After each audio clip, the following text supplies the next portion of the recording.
Hello and welcome to a DFS preview for the 2020 Memorial Tournament. This is SweetSpotDFS, and in these videos what I like to cover is course information, course history, recent form, the 2019 DK results, DraftKings results. Primarily, if there was a 2018 version that I had, I would go over that, but for this tournament I don't.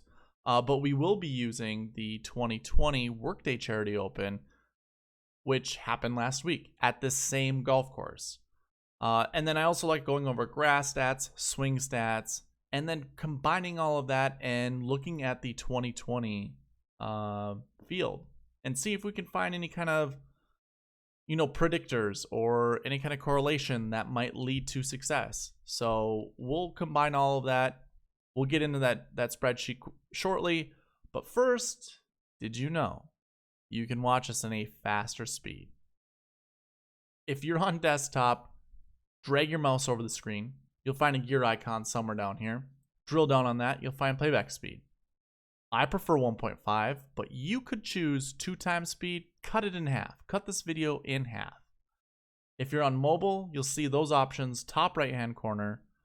3 dots that make a vertical line. Drill down on that. You'll find playback speed there. I'll also have time descriptions I'll have timestamps in the description so you can get to your favorite part of the video or whatever you think is important faster. Okay, let's go ahead. I'm going to pull up the tournament fact sheet. You guys, obviously, if you've been here before, you know you can get here by going to the gcsaa.org. And then scrolling to the bottom, you'll find Media Room Tournament Fact Sheets. And this will actually be closed. So if you drill down on the PGA Tour, open that up, you typically can find the tournament that's being played at the top of it. So that's what I have done here, and that's what's open here.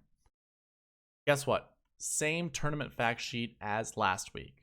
I thought maybe we'd see something different, but we don't. So I can open the Workday Charity Open. I'm gonna have to zoom in for you guys. Is that the same? Nope, one more. So here, obviously, Workday Charity Open. You can see the same thing. You're gonna look. It's gonna be identical. So I'm not gonna waste a lot of time here. I talked about this last week. It's just not. I mean, the greens are going to be faster. The rough's going to be longer. That's all we know. The course did get rain throughout the week, so obviously it was a little receptive. It was soft. I'd imagine it's probably going to be the same type of weather. If you're cutting the greens low, you're going to have to water them a lot, so we're going to have a lot of spinners. We're going to have a lot of guys hitting really good spin shots. So if you're Matthew Wolff, you need to learn how to control that spin. Otherwise, you're going to be zipping them off the green. And it requires a true test of just control. Can't be spinning everything because you just can. You're going to have to die. You're going to have to club up, swing lighter, so you're not putting a lot of spin on the golf ball.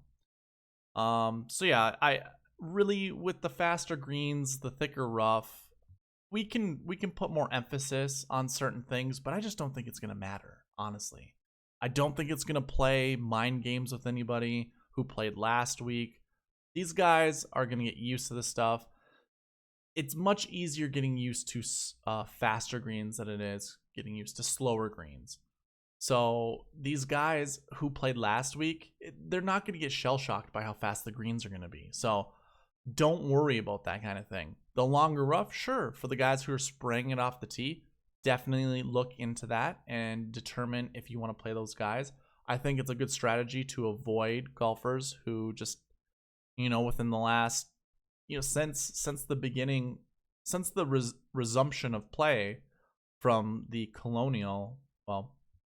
the Charles Schwab Challenge, from that tournament forward, I would say if there's someone who isn't really hitting their tee shots very straight, or even within the last 2 weeks, I would rather use that.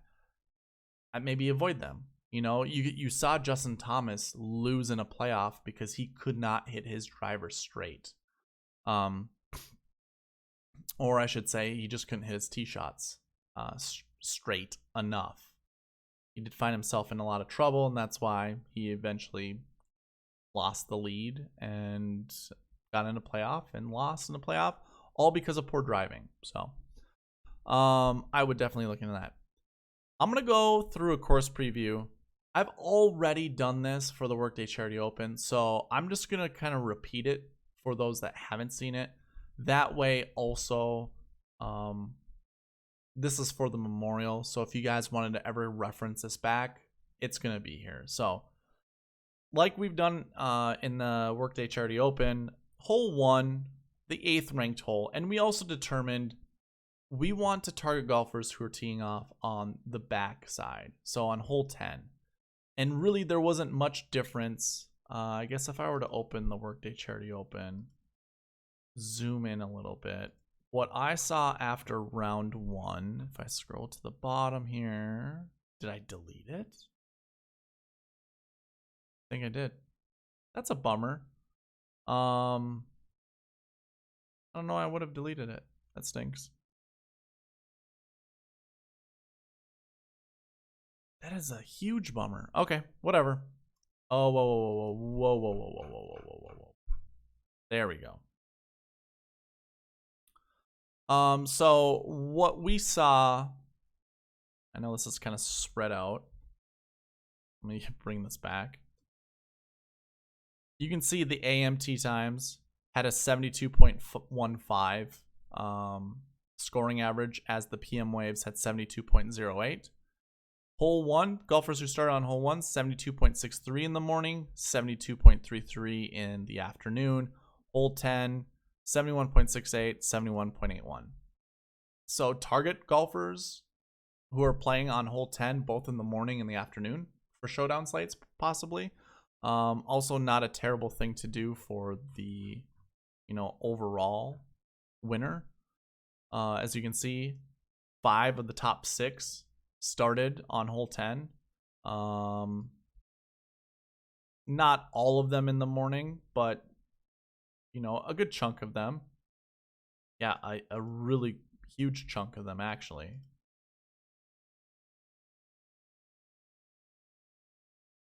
That's quite a bit to be back, starting on hole 10. I mean, there's a lot of golfers that started on hole 10. If I were to highlight that, you have 1, 2, 3, 4. 4 golfers that started on hole 1, who included the winner. But obviously Colin Morikawa was dialed in, so it really didn't matter.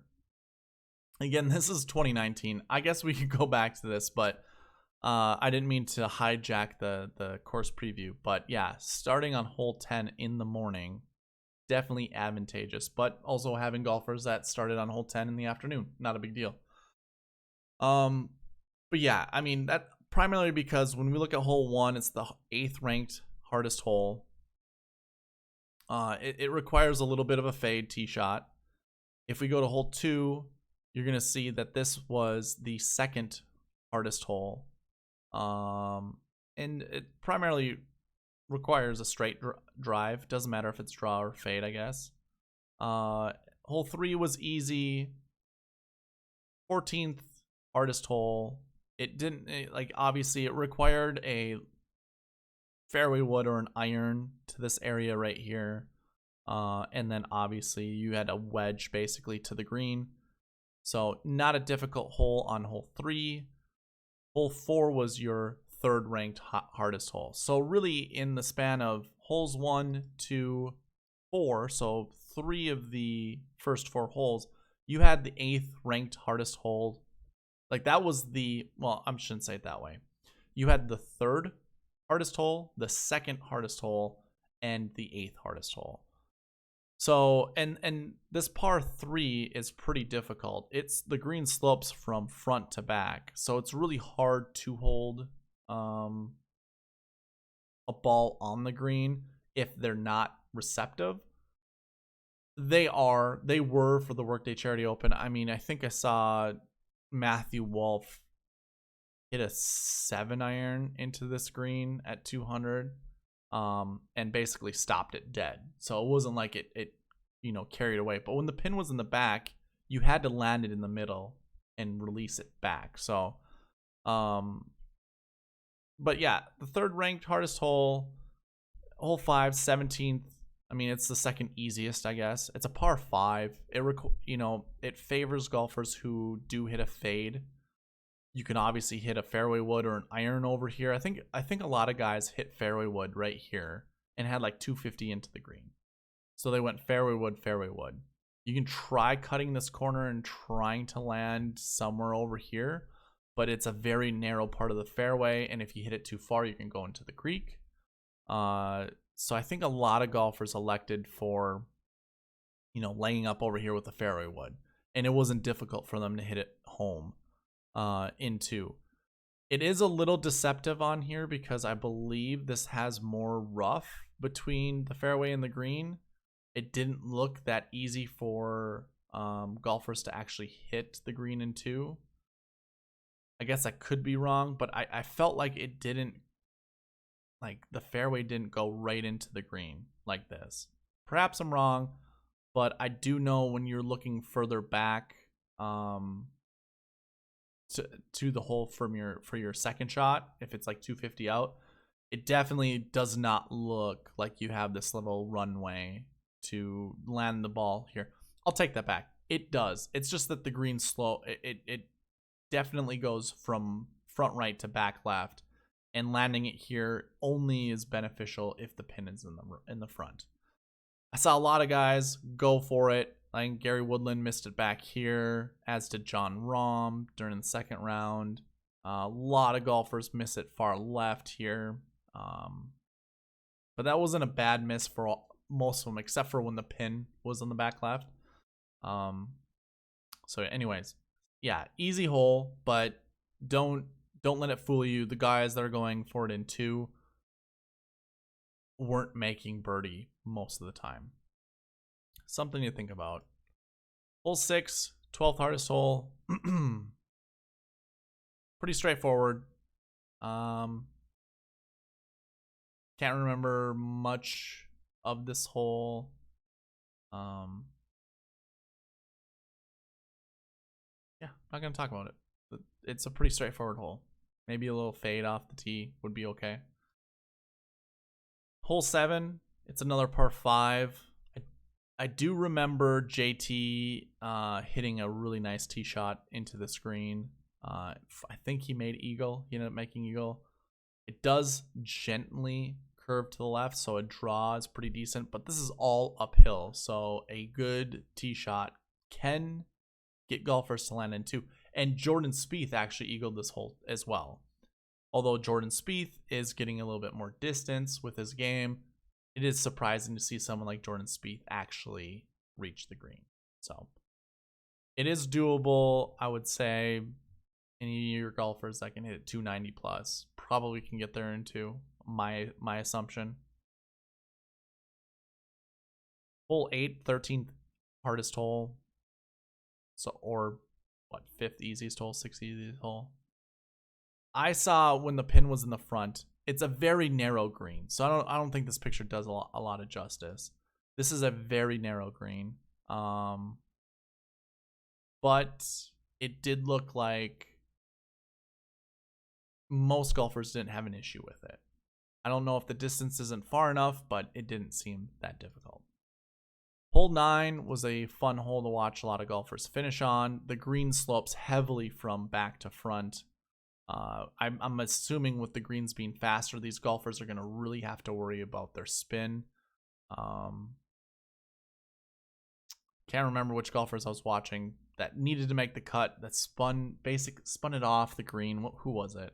Somebody that I was rostering. I can't remember off the top of my head. But basically all your really good golfers, Phil Mickelson, who can spin the ball quite a bit, Patrick Cantlay, John Rahm, Justin Thomas, they all hit and Ricky Fowler, they all hit their approaches into the green with no spin. So I think an experienced golfer here, it's going to be good.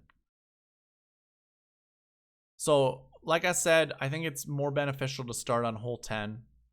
Obviously the scoring average would prove that. You have the 5th hardest hole to start out with. So that's a little bit trickier, or not trickier, but more difficult than hole 1. And then you also have this, oh, my bad. Yeah, 5th hardest, and then you go to hole 11, 15th hardest, hole 12, 7th, 10th, 9th, 18th, 6th.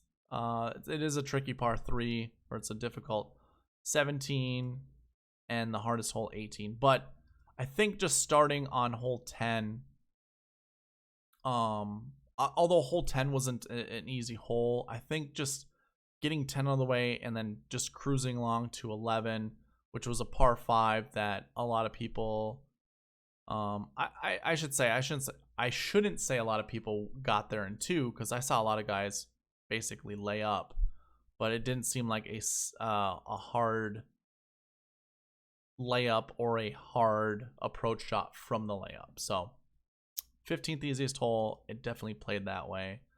Hole 12 can get tricky. Yeah, water, it's surrounded by water, but if the wind's not blowing too hard, then it's not as difficult. Hole 13, I don't remember much about watching hole 13, but you can see it's straight away. Maybe a gentle draw would be a preferred shot shape. Hole 14, you know, again, it's a straightaway hole, but perhaps now a fade works. And by the way, in the preview that I did for the Workday Charity Open, we determined that we wanted golfers who faded the golf ball. And when we actually look at the top guys at the Workday Charity Open, Morikawa fades it, Thomas fades it, Hovland fades it, Woodland fades it, Poulter fades it, Cantlay draws it, as does Jason Day. But I've seen Jason Day actually fade the golf ball more when he's on you know, like the PGA Tour Live featured groups. So I don't know. I think he's more of a fade type golfer. Xander Schauffele fades the golf ball. You have a lot of golfers at the top. I know Charlie can work it both ways, but I think he's primarily a fade golfer. Anyways, so I think it's definitely worth consideration. Any golfer that can hit a pretty deep fade, definitely in my consideration to play. Yeah, hole 16 was tough. I mean, if you look at the overview, this green, I mean, it doesn't really do it justice. I think the green should more be like this whole layout picture here should be like this part of the green here should be right here, and it should like wrap around over here, because that's what it looks like for these golfers on the tee box. It's 200 yards, very narrow landing. I mean, when the pin's over here, landing it short, running up is pretty decent. The pin's in the back or even in the front, like the back left or the front left, drawing the golf ball into this hole is going to be advantageous. Ryan Palmer made a 9 on this hole during the Workday Charity Open and basically just threw himself out of the tournament. That was on a Thursday. I don't think Ryan Palmer will do it again, but he's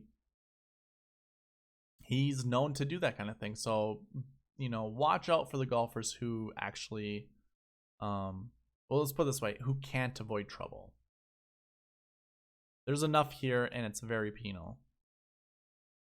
Hole 17, it requires a really good tee shot. I didn't see many golfers down the stretch have issue with this hole.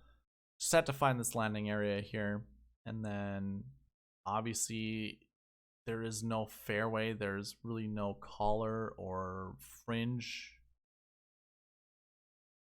to really think of, like to actually hit. It's all about hitting the green. 478 makes it a pretty long par 4, especially when you have kind of that narrow landing spot. Yeah, I'm not too worried about hole 17. Hole 18, what a fantastic finishing hole. I believe when the greens will be faster, and if so, we'll actually see balls that golfers try to pitch up at the top. They'll come back. Unlike this last week where Ian Poulter tried it, got stuck up there. It didn't work out for him. But yeah, this is a fantastic finishing hole. Obviously, Jack created it that way. Yeah, there's not much more to say about 18. I think hitting a fade, or a left to right shot off of the tee, especially if you're a right-handed golfer, offers the most benefit. So that's kind of your course preview. Like I said, we did it during the Workday Charity Open, so if you thought it was a little short, or even if you thought it was too long, my apologies. Again, you can always go to the timestamps in the description. So let's go ahead, go to course history. I don't think I have any of this sorted, so I apologize. It won't take me long.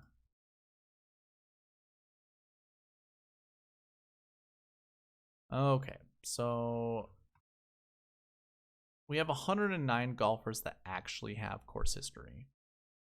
So we have a bunch of newbies playing in this tournament. Just want to double check that because I know that I have this covered.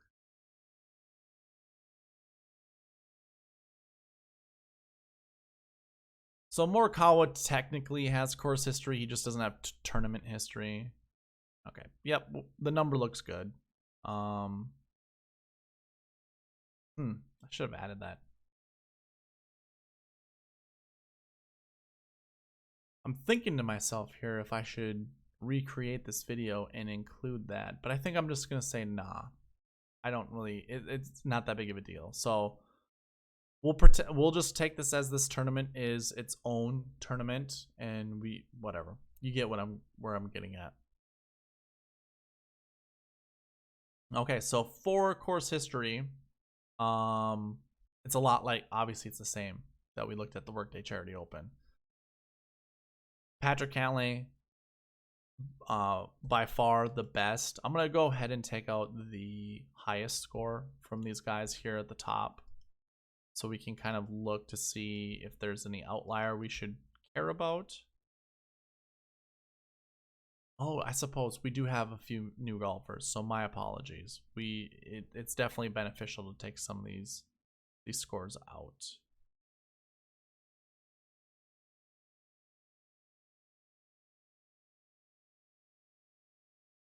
I didn't take anything out of Steve Stricker. I'm not worried about Steve Stricker. I'm not gonna think anything about Steve Stricker. So, anyways, the best course history we have is Patrick Cantlay. You could almost make the argument that Justin Rose has better course history because it's for longer. But I mean, I'm gonna take Patrick Cantlay all day, any day for course history. Benny Ann comes next. He obviously missed the cut last week. He did have a really good second round, but the thunderstorms kind of halted that progress that he had going on because he was like 5 under, 6 under with 5 holes to play. Like, he was on fire. And it looked like he was about to make the cut, but I don't know what happened if the thunderstorms, really halted that or stopped it. Yeah, he didn't. He didn't pull through. So his course history last week didn't matter. Maybe it will this week with the greens being a little faster. Joaquin Niemann only has 2 events under his belt. I'm not going to really think about that. Harris English has probably played here more than just in 2015, but I don't have that information. Kuchar is interesting. I guess I should have, Kuchar would come after Benny Ann, but maybe you'd say before because he has more tournaments under his belt. I'm not going to. I don't really care that much. Okay, let me just do this. So when we take out those other golfers, here's what we have. Or not take out those other golfers, but take out their worst scores. Here's what we have. Patrick Cantlay, Justin Rose, Benny Ann, Matt Kuchar, Bryson DeChambeau, Tom Hoagie, Hideki Matsuyama, Joaquin Niemann, Jason Duffner, Tony Finau, Harris English, Mark Leishman, Bubba Watson, Emiliano Grillo, Rory McIlroy, Patrick Reed, Ryan Moore, David Lingmerth. I'm not going to name anymore, but those are your top guys. So if you're just listening to this, obviously those were your top guys for course history. I'll go and undo all those changes just so we actually have the correct numbers up here. Okay. So essentially, that's course history. I'm not going to spend much time on it, or much more time on that. The golfer with the most top 10s here, Kuchar, Rose, and Matsuyama with 3. I don't really care. I'm not using that, but if you guys wanted it, there you go. So when we looked into this during the Workday Charity Open, we found as we went back throughout the years that recent form mattered. I think it was only 2013 where recent form didn't really show up to be one of the good stats, and also 2017. So 2013, 2017, recent form really didn't show up. But if I were to pull up the 2020 recent form tab, actually, let me use the DK page because it's a little bit better, and then I'm also going to hide this information.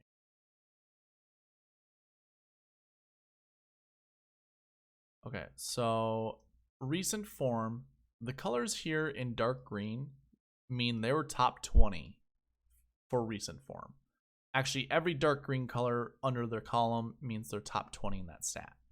So you see 5 golfers who are top 20 in recent form finish inside the top 7. Really, yep, inside the top 7. And really, you had 3 golfers that finished inside the top 3. Sorry about that. Who were also top 20 in recent form. So recent form is definitely something I'm going to be looking at. Obviously, Chase Seifert didn't have good recent form, or Seifert, I guess.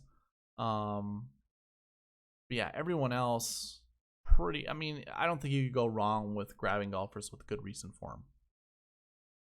So I would definitely look into that. Again, this is the Workday Charity Open, the 2020 DK page that I have.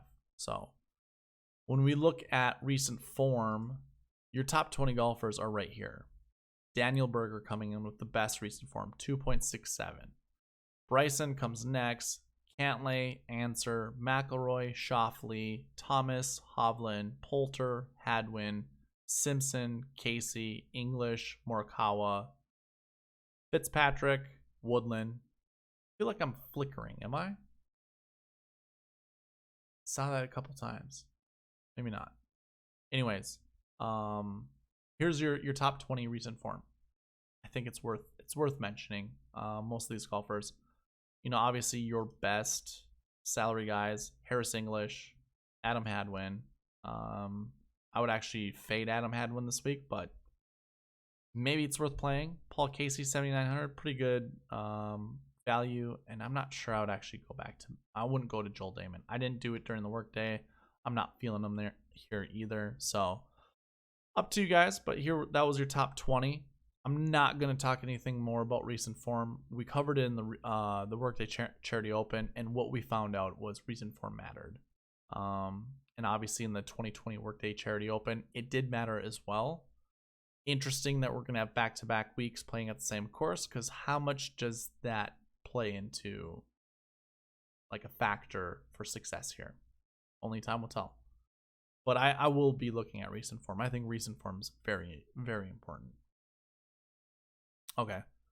2019 DK page. We covered this in the Workday Charity Open, but I am going to go over it again.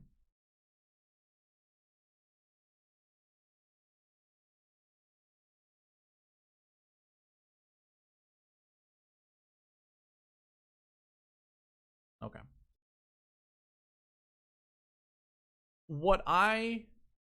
So we're going to go over the 2019 DK page, but what we're going to also look at, well, first of all, what I'm going to bring up right away is let's look at all the golfers that started on hole 10 in the morning. Does the same thing appear? Not as much, but hole 10 shows up a lot. That's a lot of golfers inside the top 10. We have only four golfers that start on hole 1. And of those golfers, 3 of them were PM golfers and not AM golfers. So that's super interesting to look at. It was your high price guys: 91, 87, 10, 2. That's huge. We'll have to see what tee times look like for the Memorial. Those usually come out Tuesday after 12 p.m., I think. So we'll see. I will have a lineup construction video tomorrow, so we will go over that. That is super interesting. Very, very interesting. That's 2 tournaments at this golf course, like in a row, basically, that show that. So huge, I think. When we look at course history, so what I'm going to go through is we're going to look at the top 20. You can see it's top 20, row 21, row 2. That's your top 20. You can go ahead and count here as well. But as I go throughout all of these, and I'm just going to shotgun fire through most of them, like, or rapid fire through most of them. I'm not going to actually talk a lot about them. Again, we did this. But just so you know, what I did for the 2020 Workday Charity Open is I counted how many times golfers finished who finished top 20 of a stat. I made a little tally, and then I had a number at the end of it. So when we look at the Workday Charity Open, I had this column over here called top 20 stats. Now, obviously, you can see Justin Thomas was top 20 in 8 stats. So when we look at, actually, I'm just going to work, never mind. I already have it up here, but the 2019 DK page. Here are your top 20 golfers. Light green is top 20 finish. You can obviously see the winner, second place, all that stuff over here. So, like, course history for this tournament mattered last year, but it really didn't matter when it came to this tournament. So top 20 course history, or no, I shouldn't say this tournament, last week's tournament, the Workday Charity Open. Course history wasn't a huge factor. Recent form, on the other hand, shows up quite a bit. Yeah, let me work off of this spreadsheet. So although this says the Workday Charity Open, you obviously know that looking at 2019, that has, I mean, this is the Memorial Tournament from last year. I just worked it into the Workday Charity Open. So we'll go and hide this information like we did in the last one or on the other one. Yeah, course history, it mattered here. It didn't matter for the 2020. Recent form, here it didn't really matter in 2019, but obviously in 2020 it did. I didn't include bent grass stats in 2019 because I wasn't sure, but you can see POA mattered.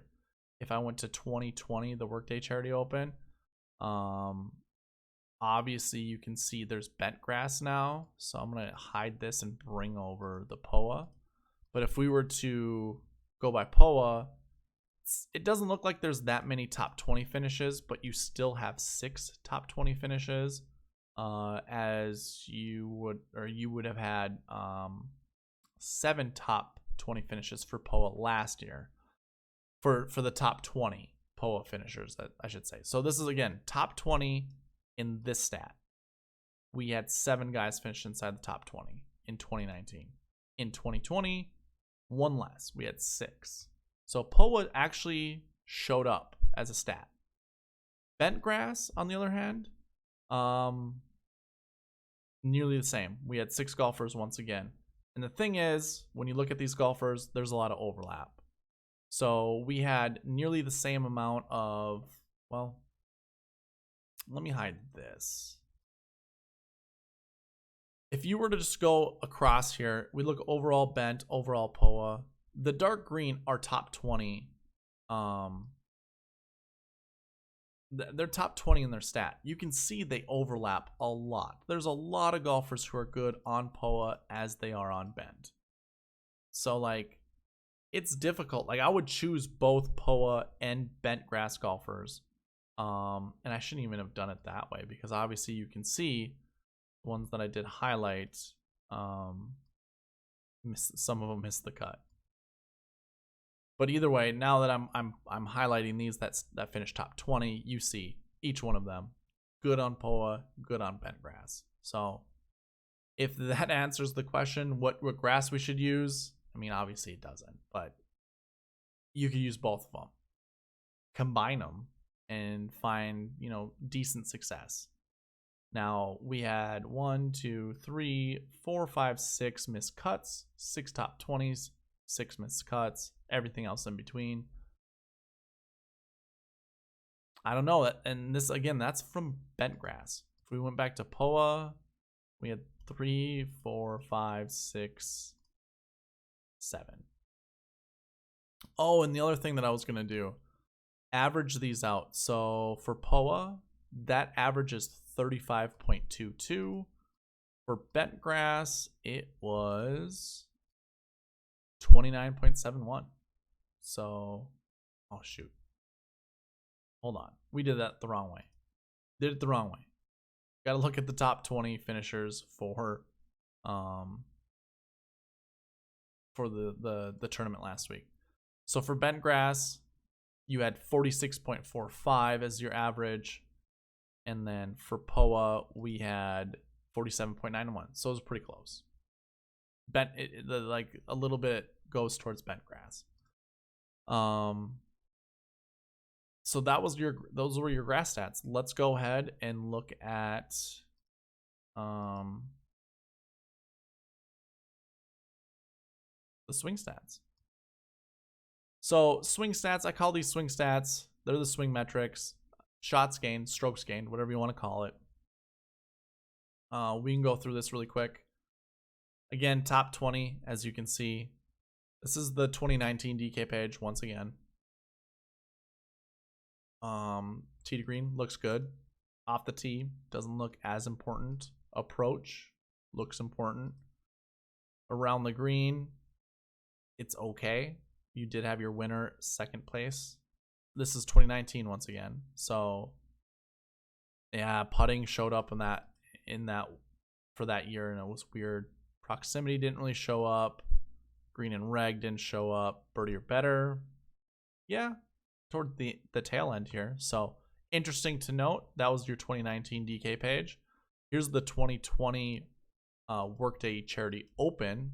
I should say, what we just looked at was the Memorial Tournament in 2019. This is the 2020 Workday Charity Open. Again, same golf course. This was played last week.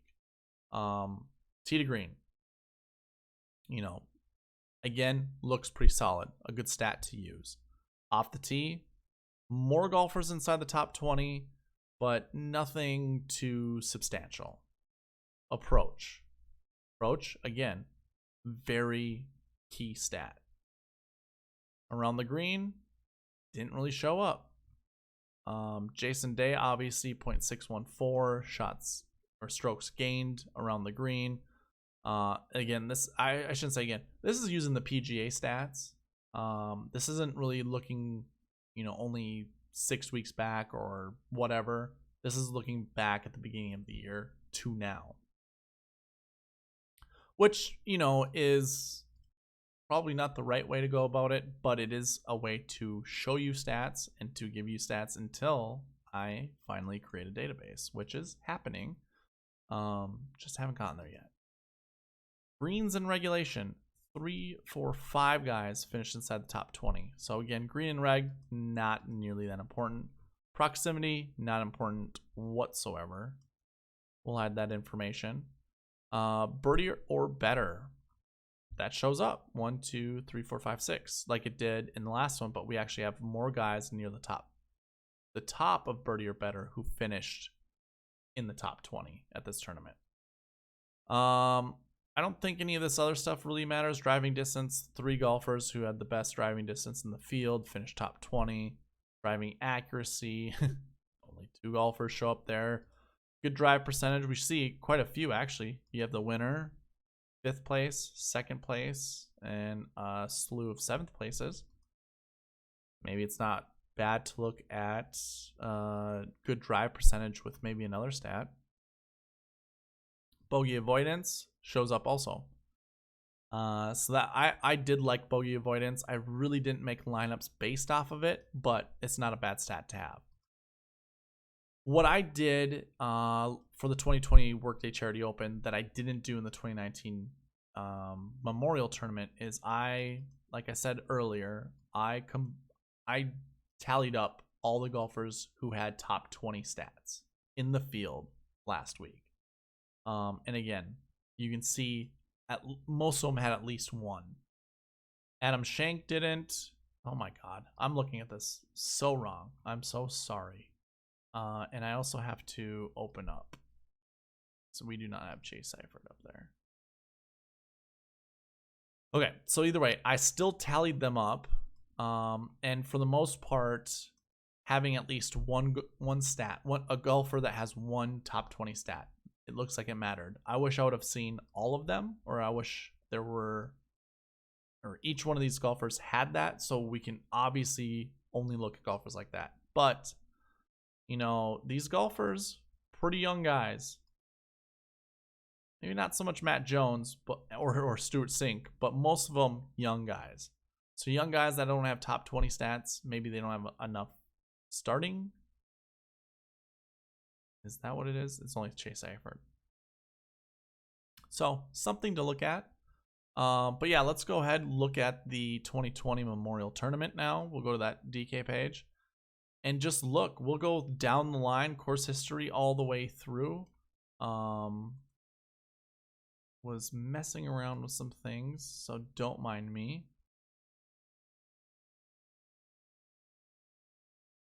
But if we went and looked salary from top to bottom, we do have a lot of golfers who have top 20 stats, and that's no surprise, right?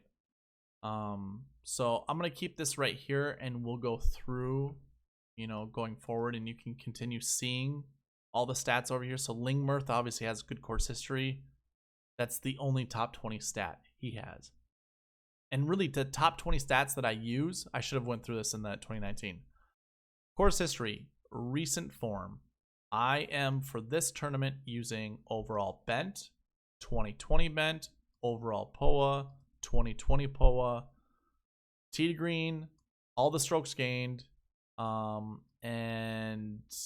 I did not use green and reg or proximity. I used birdie or better. That was the only other stat that I used. I should have used bogey avoidance, but I did not. So we have 1, 2, 3, 4, 5, 6, 7, 8,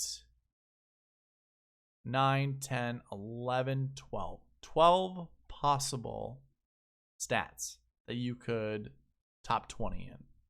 Hideki Matsuyama, interestingly enough, has 11 of them. Is that true, though?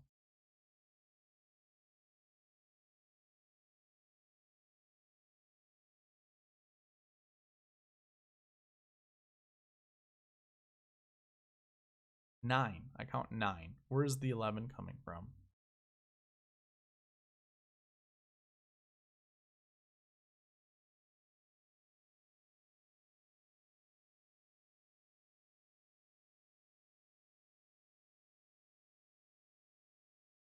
Okay, I guess I did count green and reg in proximity. All right, I'm glad I counted that out. I'm sorry I wasted your time a little bit. But yeah, I guess we did include green and reg in proximity.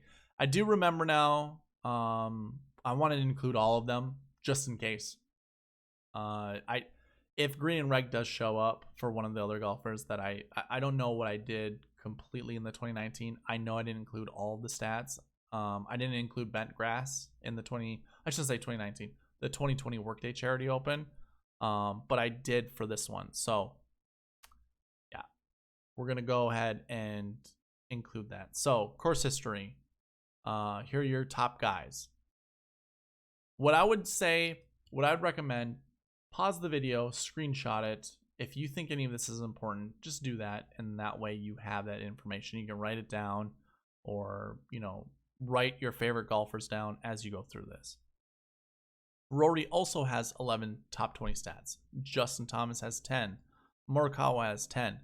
Recent form is something we want to look at. Again, we had 5 golfers in the Workday Charity Open finish inside the top 10 that were top 20 in recent form. So here are your recent form guys. Joel Tayman, 7,100. Harris English, 73. Hadwin, 74. Poulter is at 76 once again. That's where he was last week. Very interesting. 79 Paul Casey, 81 Fitzpatrick. I wouldn't even go there. Sabatini 75, which is very similar to this price last week. I think it was 7,400.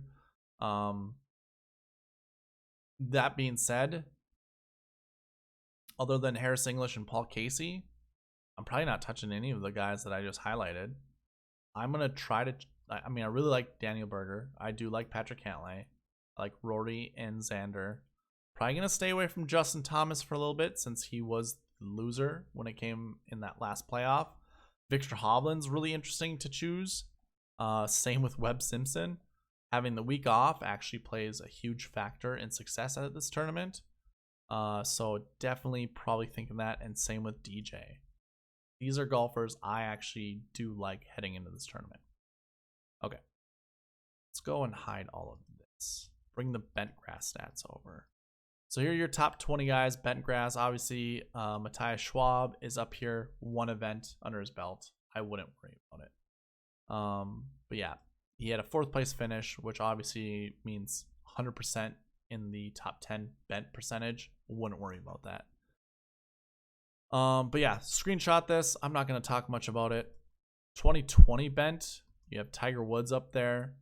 Won a tournament, obviously. That's how he is top 20 bent. I believe that's the Zozo Championship, if I'm correct. If I remember correctly. There's Matthias again. I'm really skipping him. Cantlay, Thomas, Schauffele, Berger, Metzian, like just really high quality players. Stuart Sink shows up. That's really interesting. Harmon shows up as well, as does Hao Tong Lee, which wouldn't be a terrible choice. It's the ball a mile. Overall POA, again, you can screenshot this, save it. I'm not really going to talk about anybody. I see Zach Johnson down here, 6,700. That's a pretty good value. Jim Furyk as well, but I'm probably going to stay away from Furyk, honestly. But yeah, I'm not going to talk anymore. 2020 POA.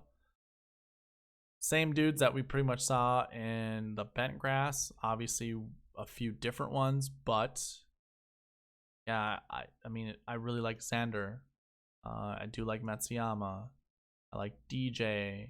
I like Cantlay. I like Berger. Rory. Same guys that I called off in the Bentgrass stats. So definitely consider that. And then here we go. We got the swing stats here. I'll go ahead and hide this. Now, we did have one golfer, Chase Seifert, from last week that didn't have any stats. I would also say Tiger Woods does not have any stats because he does not play enough for the PGA to recognize that he has stats. Eric Van Rooyen, again, but that's another high quality golfer who does not have stats.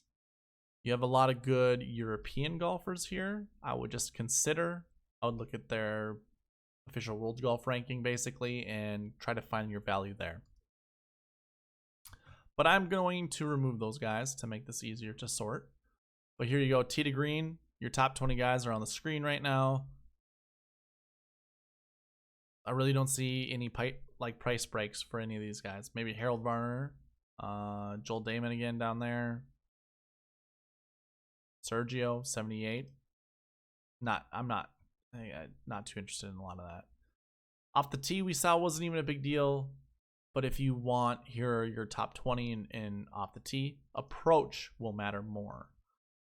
Can we find any value here? Doc Redman, again, not playing the week before. It's a huge benefit here. So 7,600 for Doc Redman, I like quite a bit. Abraham Answer, maybe. I don't like the 6th. That means it's a last year finishing position that just doesn't bode well. If you guys don't care about that kind of thing, that so be it. Not gonna hurt me if you believe it or not. Yeah. 6-1 doesn't make him dead in the water, but either way. Although Furyk shows up here, I'm not gonna be much on Furyk. Tom Hoagie actually definitely interests me, as does Matthew Naismith.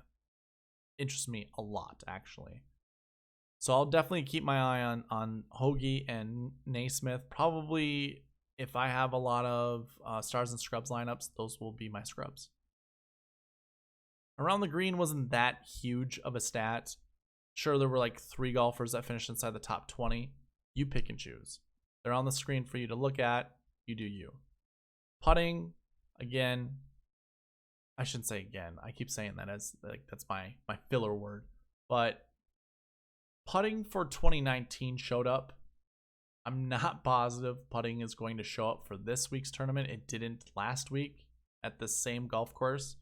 So I'm not sure, but if I'm looking at golfers that have good putting stats that I'm interested in, Simpson is one. Berger, another one. Kevin Na, for whatever reason, actually shows up. I'm not sure how much I want to play of him. My model tells me to play him 11 out of 100 lineups. I'm not positive I actually fully I'm not fully confident in that, so we'll see. Hadwin shows up. The 5-4 is a death combination. I wouldn't so much I just don't know how to feel about that. Rom interests me quite a bit too. Here's your top 20 green and reg. I'm not going to talk much about this. Not that big of a deal to me, so go ahead, look at that information. I'm going to hide this. Proximity. Your top 20 guys in proximity. Victor Hovland shows up. That's pretty huge. For a golfer who is so high tee to green, being the leader in proximity, that's impressive. I don't know how, I mean, the kid is just, he's hitting everything pretty much the way he wants. If he's getting that close to the hole and his tee to green stats are that good, I think the only thing that's really going to hold him back is hitting a wayward drive. So who knows? But that's really infighting. I definitely would play him. Shane Lowry, another golfer. Very interesting. So really, Victor Hovland, Lowry, Redman, really like. Simpson, there you go again. DJ, once again, and Matsuyama. We're seeing a little bit of a trend here. Maybe these are the golfers we want to play. Very interesting, though.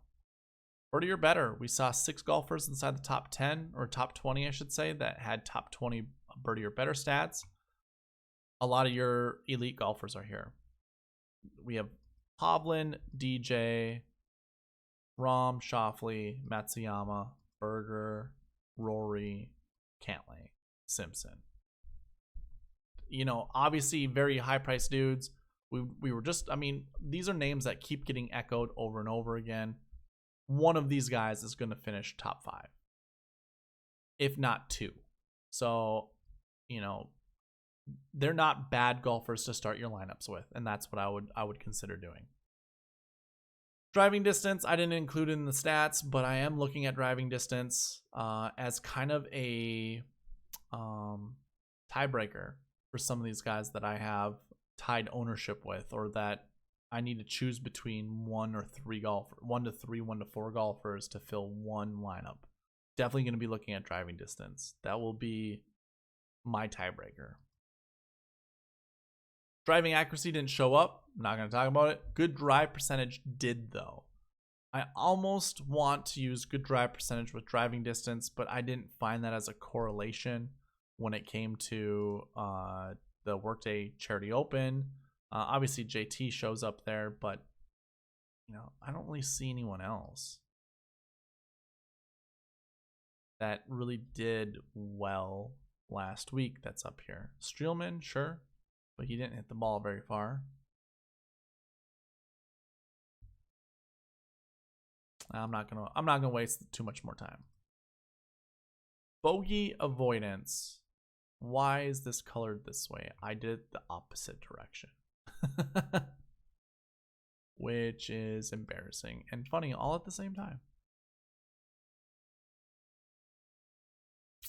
So it actually should be opposite color, and I guess as we go through this. So here's your top 20 for bogey avoidance. Kevin Na shows up there. Zach Johnson, Brendan Todd, Theoric. Is Maverick McNeely really $6,800? That's insane. I really like Mark Hubbard to go with his birdie or better. Like, I believe he's like one of 2 or 3 golfers that have shot. I think he actually has the most sub 70 rounds of golf on tour right now. So for this season. With that combined with bogey avoidance, seems like a pretty decent play. I would definitely consider Mark Hubbard. But that is going to conclude the well, here, hold on. So your top stat guys. This is again tallying up, basically adding up all the top 20 finishing, or top 20. Jeez, it's late. Adding up all the top 20 stats that these guys have. Rory and Matsuyama are your leaders with 11. Thomas, Morikawa have 10. We have Simpson, Schauffele, Cantlay, Hovland all with 9. DeChambeau and Rahm have 8. DJ, Finau, Reed, Casey have 7. Woodland and Berger have 6. Hadwin, Kuchar, Sungjae Im, and Ian Poulter have 5. As does Corey Connors. And that's where I'll keep that at. You can obviously see the price tags here. It shouldn't surprise you. Best golfers have the best stats, have the highest salaries. So choose who you find most compelling to play. Again, I prefer a right or a left to right shot shape at this golf course. Rory, although he is known to hit a draw, can shape his shots pretty decently. So he does, although he prefers a draw. The draw is his preferred shot shape. He also hits a fade pretty decent. Matsuyama, his preferred shot shape is a fade, as is Thomas, as is Morikawa. So is Schauffele, Hovland, Rahm, DJ, Finau,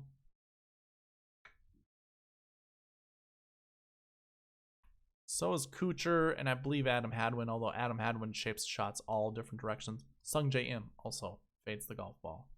So those were your golfers that I know off the top of my head fade the golf ball. I know Cantlay plays a pretty straight ball, but it's mostly right to left. As is Webb Simpson. I think Bryson also does that. And we all know Patrick Reed basically hits a slinging hook. So I would say if I were to choose, you also see that Tiger's not up here, but Tiger probably has my go ahead.